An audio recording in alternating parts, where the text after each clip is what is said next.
সেটির থেকে কিভাবে ব্যাংক খাতকে উত্তরণ ঘটিয়ে এটি জনগণের হাতে ফিরিয়ে দেওয়া যায়, এটি ব্যবসায় নির্ভর এবং একটি স্বনির্ভর একটি ব্যাংক খাত করা যায়, সেটির একটি রূপরেখা, একটি অর্থনৈতিক পরিকল্পনা। একই সাথে সাথে আপনারা জানেন যে অন্তর্বর্তীকালীন সরকার যেই অর্থনৈতিক প্রশস্তের একটি স্বরূপ জনগণের সামনে উপস্থাপন করে, সেটি থেকে আমরা দেখেছি বিএনপি সরকার আশঙ্কাজনকভাবে সেটি থেকে পিছু হটে। যার একটি উদাহরণ হচ্ছে, আপনারা যদি দেখেন বাংলাদেশ ব্যাংকগুলোকে কিভাবে বাংলাদেশ ব্যাংকে যেভাবে সেখানে একজন গভর্নর নিয়োগ দেওয়া হয়েছে, যে প্রক্রিয়ায় নিয়োগ দেওয়া হয়েছে, সেটি আসলে আমাদের অর্থনীতি পরবর্তীতে কোন দিকে যাবে একটি আশঙ্কাজনক একটি পরিস্থিতি, একটি উদ্বেগের সৃষ্টি করে অর্থনীতি নিয়ে যারা খোঁজখবর রাখেন তাদের মধ্যে।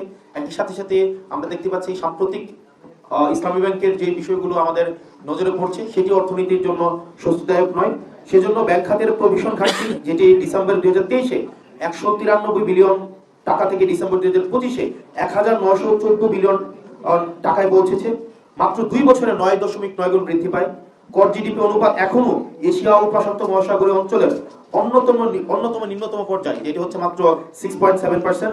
সরকারি চাকরিজীবীদের বেতন কাঠামো, যেটা 2015 সালে লাস্ট আমরা দেখেছি বেতন কাঠামো হয়, আনুষ্ঠানিকভাবে পুনর্বিবেচনা হয়। এর পরবর্তীতে কিন্তু এখনো পর্যন্ত আনুষ্ঠানিকভাবে কোনো পুনর্বিবেচনা করা হয়নি। 1,40,00,000 মানুষকে স্মার্ট ফ্যামিলি কার্ডধারী বলা হলেও সেক্ষেত্রে এই 1,20,000 কোটি টাকা প্রত্যেক বছর লাগবে। সেই অর্থ কিভাবে সংস্থান করা হবে? সেই অর্থে কি অন্যান্য সোশ্যাল সেফটি নেটস থেকে কাটা হবে কিনা? যদি কাটা না হয়, আগের সোশ্যাল সেফটি নেটস এর আওতাটা বিদ্যমান রেখে কিভাবে 1,20,000 কোটি টাকা প্রত্যেক বছর সোর্সিং করা হবে? সেই প্রশ্নগুলো কিন্তু আমাদের সামনে আসছে। এবং পরবর্তীতে জ্বালানির যে ইস্যুটা, পরবর্তী বাংলাদেশের আমরা যে কর্মসংস্থান নিশ্চিত করতে চাই, আমরা জ্বালানি স্বনির্ভর হওয়ার রূপরেখাটা আমরা কি আসলেই পাবো কিনা, নাকি আমদানি নির্ভর জ্বালানিটা থাকবে?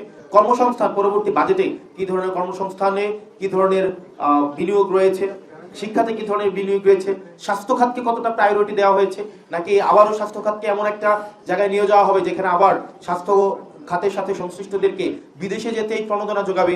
সেটি একটি বড় প্রশ্ন আমাদের সামনে থেকে যাচ্ছে।